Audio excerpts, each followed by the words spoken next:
Avant de commencer à parler du torture porn, je tiens à préciser que ce genre, c'est un peu comme le cancer du cinéma d'horreur. C'est celui qui s'est imprégné en lui qui ne partira pas de sitôt, puisqu'il semble faire du bien à son entourage, soi-disant. Et pire, ce genre s'est reproduit, sous différentes formes. Le Rape in Revenge notamment. Avant d'être le squatter du cinéma d'horreur, le torture porn c'était réellement un sous-genre de la pornographie, dans lequel la souffrance lors d'un rapport sexuel était la chose la plus stimulante. Alors je sais pas si ça a grand chose avec le BDSM, mais disons que c'est quand même vachement hard et que moi perso, je ne fouillerai plus sur Google Images pour voir ce que c'est. Le torture porn, c'est bien évidemment la putasserie du cinéma d'horreur. Le succès des films Saw et Hostel, qui sont les films matrices 21e siècle, ont fait naître une flopée de films d'horreur plus ou moins cons, où l'on assiste à des histoires de personnes torturées et mutilées par des sadiques bros, parfois manque de sensations fortes. Très vite, la presse a baptisé ce genre de l'épouvante en torture porn en répétant à plusieurs reprises que le cinéma d'horreur est maintenant divisé. Il y a ceux qui doivent faire peur et ceux qui doivent maintenant repousser les limites de l'extrême et de l'imagination. C'est peut-être à ce point précisément que le cinéma d'horreur a commencé à se faire poignarder avant que Jason Blum ou des cinéastes du film d'horreur continuent de le torturer davantage. Le pauvre. Car il faut reconnaître, le torture porn a quand même créé une identité qui est supérieure au genre de l'épouvante horreur. La banalisation de la violence et du repoussant au cinéma n'a jamais autant atteint son paroxysme avec ce genre que beaucoup décrivent comme un plaisir coupable et malsain. Alors, pourquoi ce genre a réellement du succès ? Car il est un peu devenu un rituel de passage à l'âge adulte pour la plupart des spectateurs.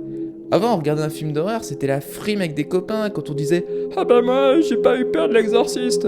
Aujourd'hui, on dira « Ah, j'ai vu Grotesque et franchement, ah c'était grotesque, lol !» Mais en fait, c'est vraiment Saw qui a créé le genre ? Bah en fait, non. Il existait bien avant, mais on n'osait pas l'appeler de son nom tabou. Nous allons donc remonter le temps vers les années 80 et 90, ou plus précisément 81.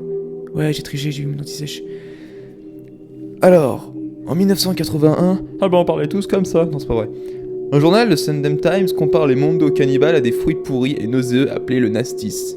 On crache aussi sur les whips, les women in prison et les films de la nazi-exploitation pour ses principes de viol, de sadisme et de torture gratuite. Attendez une minute là. En fait on revient au début des chroniques, non ? Parce que là j'allais vous parler du giallo. Bah oui, le giallo aussi est tombé malade et il a créé le torture porn, mais... Le giallo, c'est du meurtre stylisé à l'arme blanche, tandis que le torture porn, c'est avant tout la précaution d'avoir un sac plastique à côté de lui, non ? Bah ouais. En fait, on retourne bien au début.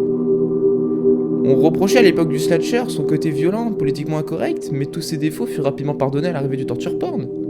Genre qu'on considère rapidement comme un moyen de soulager ses pulsions sado, voyeur, mâle. Car oui, le public visé dans le torture porn, c'est le mec avant tout.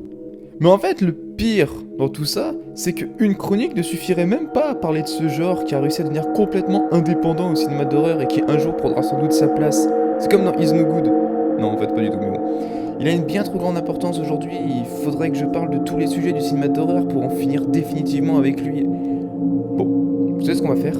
On va considérer que nous avons atteint un point de non-retour à partir de maintenant, et que tous les sujets prochains jusqu'à nouvel ordre aura toujours son côté torture porn, même si des fois je ne le prononce pas. Vous aurez toujours dans la tête le mot porn, torture porn. Et pour cette chronique, il n'y aura pas non plus de film à découvrir, hormis Saw, Hostel, ou peut-être Wolf Creek. Parce que j'ai vraiment pas envie d'être responsable de ce que vous regardez à l'écran. Et quand on voit que les Japonais ont essayé avec Grotesque, que les Serbes ont essayé avec Serbian Film, ou que l'on veut transgresser le genre en l'approchant du gonzo et du camp movie comme pour Knock Knock, ou que des cinéastes d'auteurs essaient comme pour Funny Games, on se dit « Oh là là là, attends, stop là, calme-toi ». J'avais promis d'y passer plusieurs chroniques, non ? Bah désolé, chaque chose en son temps. Hein. Bon, juste pour dire que le torture porn n'a quand même plus de limites et que même des films comme Antichrist de Lars von Trier y sont maintenant, alors que c'est un film d'auteur. Bon, on va quand même dire qu'il l'a un peu cherché celui-là. Bon allez, petit cours dédié au torture porn. Au début des années 60, monsieur Herschel Gordon Lewis, si présent, inaugure le régime gore de l'image avec Blood Feast en 1963. Il crée donc le précurseur du genre avec The Wizard of Gore, qui a eu droit à un Non, une merde de remake en 2009.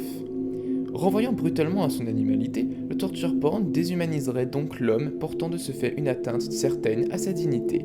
Et c'est là que le CSA, ou cette association promouvoir, tente de dénoncer la déshumanisation et la banalisation de la violence dans tout un tas de sens cinématographiques, ou devrais-je plutôt dire dans tout un tas de merde cinématographique. Une interdiction au moins de 16 ans est souvent demandée. Bien sûr, je n'ai aucun avis là-dessus, mais reprenons notre petit cours. On sait que le torture porn est donc bien plus inaccessible qu'un simple film gore, parce que certains films comme Grotesque ou The Bunny Game, en raison d'une absence totale de développement narratif et psychologique, suffisant pour justifier les scènes intenses, parce que là encore, la gratuité des séquences d'humiliation et de torture est sévèrement condamnée. Et non, je ne montrerai pas d'extrait ni d'image. T'as pas l'air très content de faire cette chronique. Bah non, parce qu'il y a tellement de choses à dire et que j'aimerais bien en finir rapidement, quoi. Eh ben, concentre-toi sur l'essentiel. Alors, dis-moi, est-ce que le torture porn est dépourvu de tout message? Tu te rends compte que tu parles tout seul, mec? T'es tout seul dans cet appartement et t'es obligé de parler tout seul? Oh, ça va. Bon, allez. C'est qu'une théorie sur le torture porn, bien entendu, mais elle est bien fuckesque. Eh ben, nous t'écoutons. Il y a bien un message dans le torture porn qui a marqué l'étape de l'évolution actuelle du cinéma d'horreur intitulé le postmodernisme. Et cela aurait pour but de légitimer les tortures comme cela a été le cas avec les attentats du 11 septembre 2001. Parce que dans Saw, il y a une bien étrange mais bien foutue philosophie de la vie. Après, on peut carrément se demander jusqu'où on peut aller pour donner une morale. Attendez, je viens de comparer le 11 septembre 2001 avec le torture porn, parce que oui, beaucoup de théoriciens du cinéma ont vraiment eu des idées là-dessus.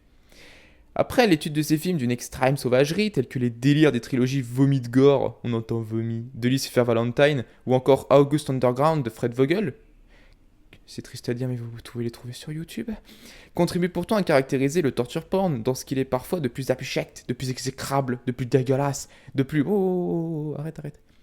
Certaines critiques choisissent alors de les assimiler à une forme d'art transgressif propre au cinéma expérimental, une représentation de l'abjection qui lorne du côté du cinéaste Ottmar Bauer, qui proposait déjà en 69 Zeit Vomit Action.